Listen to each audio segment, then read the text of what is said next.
nahmaduhu wa nasta'inuhu wa nastaghfiruh wa na'udzu billahi min syururi anfusina wa min sayyiati a'malina may yahdihillahu fala mudilla lahu wa may yudhlil fala hadiyalah. Asyhadu an la ilaha illallah wa asyhadu anna Muhammadar Rasulullah. Pertama-tama marilah kita panjatkan puji serta syukur atas kehadirat Allah Subhanahu wa taala yang telah memberikan kita kenikmatan dan hidayah kepada kita semua.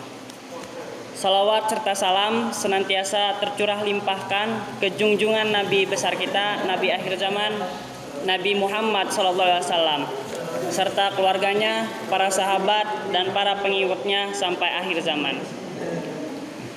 Pada kesempatan kali ini, di sini saya ingin menyampaikan sedikit tentang pentingnya akhlak.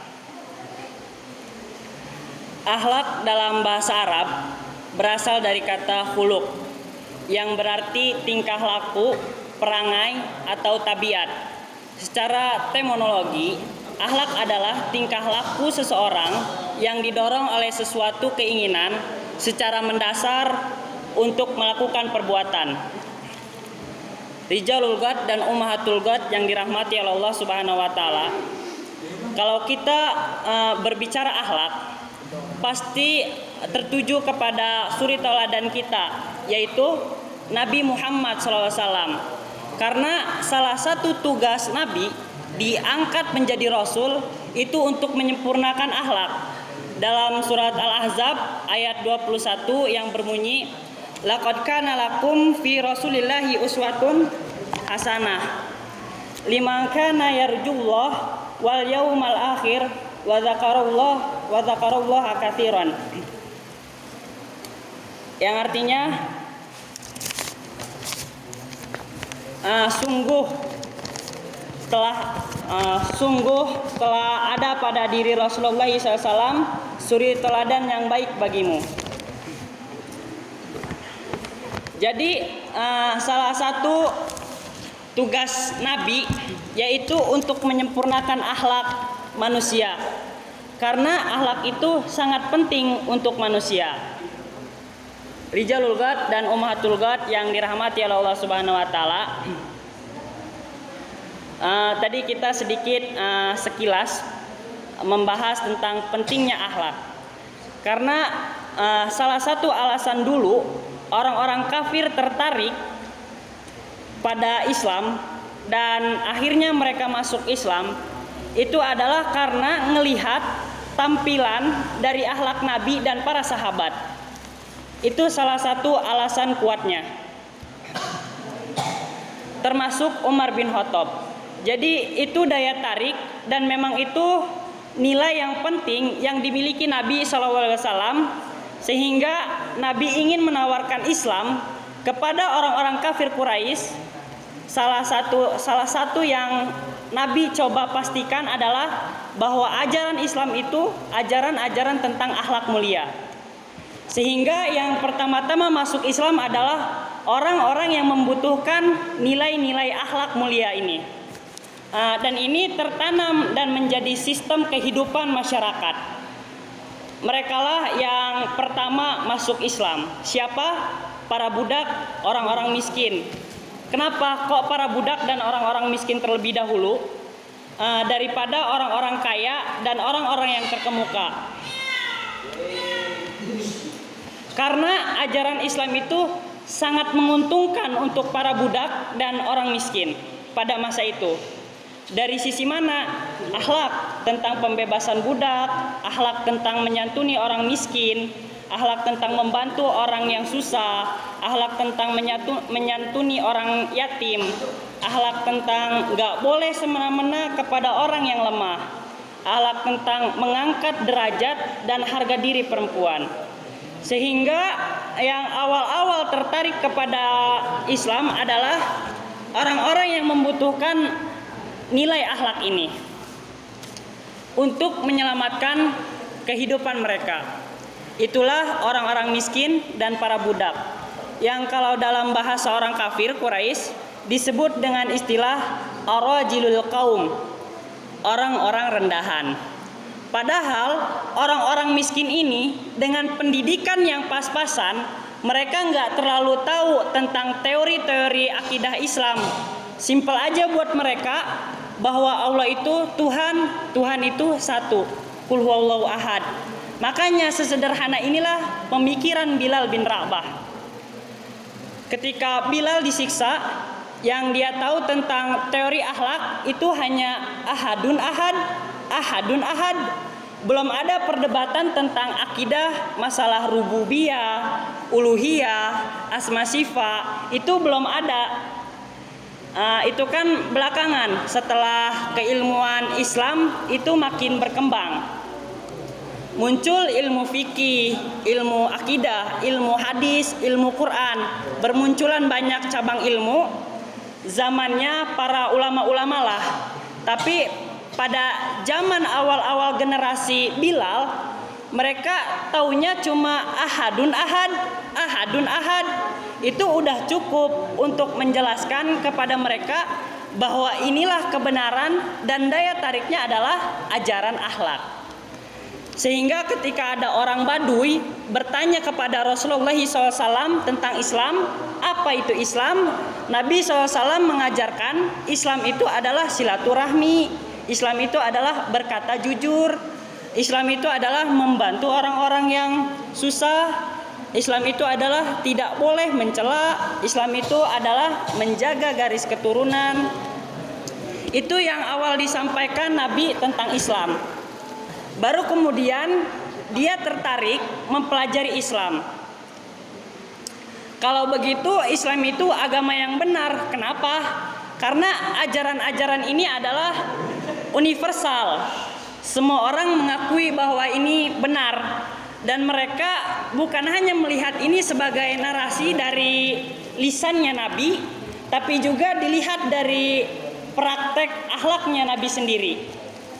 Kayak laki-laki yang buang air kecil di masjid karena dia primitif, dia nggak bisa membedakan mana masjid, mana toilet. Dan juga sekaligus menunjukkan sesederhana itulah Masjid Nabawi pada masa itu. Tidak ada lantai yang keramik ataupun marmer. Sehingga ia pikir ini adalah tempat yang biasa, bukan tempat yang istimewa. Dia buang air kecil di situ. Lalu para sahabat dengan semangat ruhul Islam, spirit of Islam, mereka tersinggung. Mereka ingin memarahi laki-laki tersebut. Mereka ingin memukul. Bahkan bukan hanya memarahi tapi memukul. Nabi SAW menampilkan sebuah performers akhlak yang baik, akhlak yang terbaik. Nabi menahan para sahabat, berikan ia waktu sampai ia menyelesaikan hajatnya. Karena kalau diputus di tengah jalan itu akan menyakitkan, gitu nggak sih? Iya kan? Itu kan menyakiti dia, nggak tahu, mengganggu dia dan tidak nyaman buat dia. Kita nggak nyaman, tapi kan mungkin dia nggak paham akhlak Nabi kepada orang-orang yang tidak paham. Akhirnya tunggu dulu sampai dia beres. Udah beres, Nabi manggil para sahabat ngambil air, disiram, dibersihkan. Udah beres itu, Nabi manggil dia. Nabi ngejelasin, ini tempat ibadah. Dan Nabi itu nggak ngejelasin dengan cemberut gitu. Coba kalau kita, wah udah pasti cemberut gitu kan. Udah dikeluarin tuh semua dalil, maneh tong kiih dia gitu kan. Ieu teh masjid gitu. Pasti udah dikatain seperti itu, marah kali kalau kita mah. Tapi Nabi cuma bilang, ini tempat ibadah, kami mensucikan tempat ini, tidak boleh buang hajat di sini. Kamu dari mana? Malah kenalan. Akhirnya masuk Islam. Pasti ada dong ekspresi Nabi yang buat dia nyaman, perilaku Nabi yang buat dia nyaman. akhlak Nabi yang membuat dia betah gitu sehingga dia masuk Islam.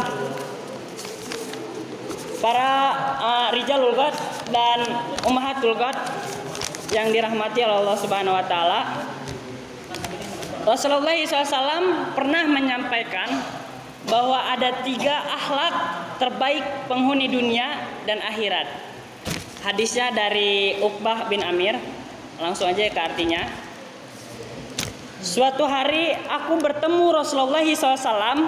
Aku segera menghampiri dan memegang tangan, dan beliau segera menghampiriku dan memegang tanganku.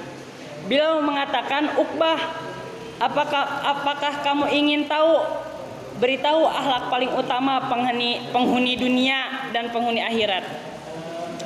Tentu saja wahai Nabi.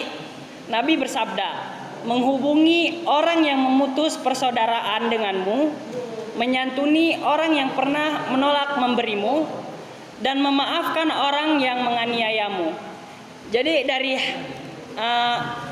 hadis yang tadi saya bacakan, ada 3 poin akhlak terbaik, yaitu yang pertama adalah menjalin silaturahmi terhadap orang yang memutuskan persaudaraan. Yang kedua,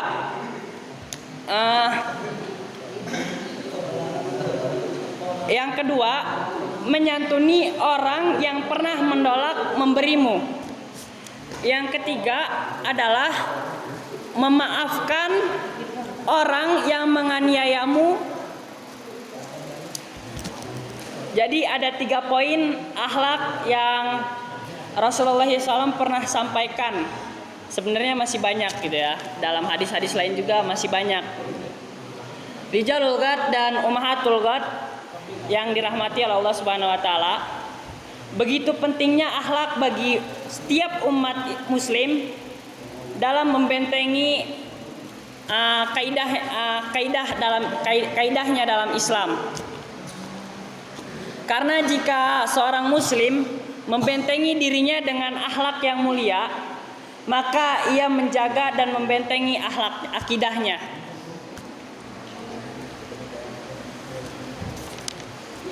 Ikhwati iman rahimakumullah. Selanjutnya ada juga akhlak kepada Allah.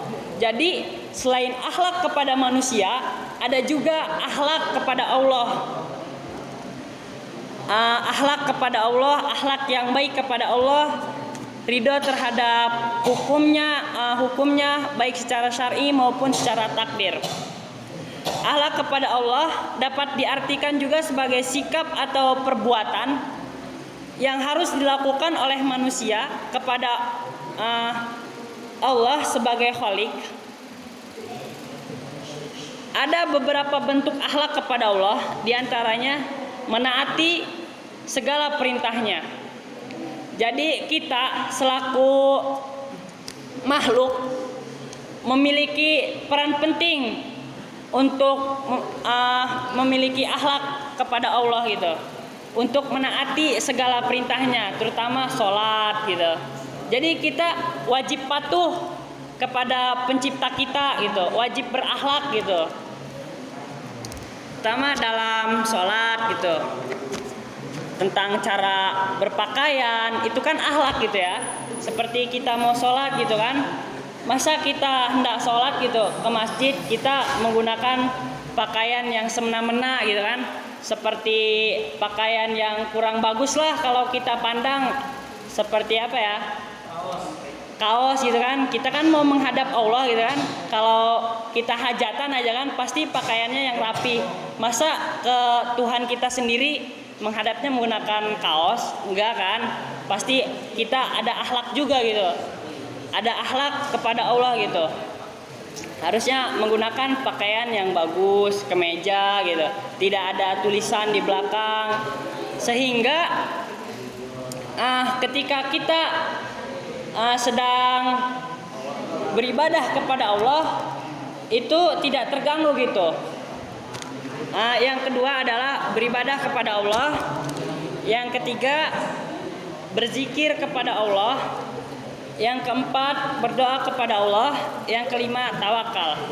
Dan masih banyak lainnya akhlak kepada Allah itu ya. Kesimpulannya, akhlak berasal dari kata huluk yang berarti tingkah laku atau perangai atau tabiat yang sering kita lakukan sehingga menjadi akhlak. Mungkin hanya segitu saja yang bisa saya sampaikan.